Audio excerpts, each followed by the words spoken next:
અમદાવાદની નગરદેવી વિશે તો કોણ જાણતું નથી, પણ આજે હું લઈને આવી છું અમદાવાદના નગર દેવતાને દરેકને મળવા અને જોઈએ કેટલા સુંદર રીતે બિરાજમાન છે. 100 નહીં, 200 નહીં, પરંતુ 1000 વર્ષ જૂનું આ કર્ણમુક્તેશ્વર મહાદેવનું મંદિર અમદાવાદના સાળંગપુર વિસ્તારમાં આવેલું છે.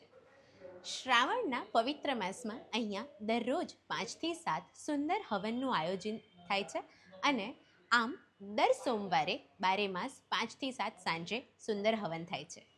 એક પૌરાણિક કથા અનુસાર એવું માનવામાં આવે છે કે કર્ણમુક્તેશ્વર મહાદેવની સ્થાપના રાજા કર્ણદેવે કરી હતી અને એટલે જ મહાદેવનું નામ કર્ણ રાજાના નામ પરથી કર્ણમુક્તેશ્વર પડ્યું. કર્ણમુક્તેશ્વર મહાદેવ વિશે એવું માનવામાં આવે છે કે તે સ્વયંભૂ શિવલિંગ છે. 12મી સદીમાં મહિષાસુરમર્દિનીની પ્રતિમા તથા ચતુર્ભુજ વિષ્ણુ ભગવાનની પ્રતિમા પણ અહીંયા છે.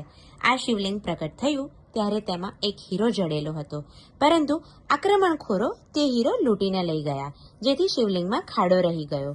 આ મંદિર અમદાવાદના સારંગપુર દરવાજાની નજીક આવેલું છે. અમદાવાદના નગર દેવતા કર્ણમુક્તેશ્વર મહાદેવ મંદિર જોવાનું ભૂલતા નહીં અને શ્રાવણ માસમાં હેરિટેજ સિટી અમદાવાદની આ સિરીઝ જોવાનું પણ ભૂલાય નહીં. સોની ભટ્ટ અને રિવરફ્રન્ટ અમદાવાદને ફોલો કરવાનું ભૂલતા નહીં. હર હર મહાદેવ.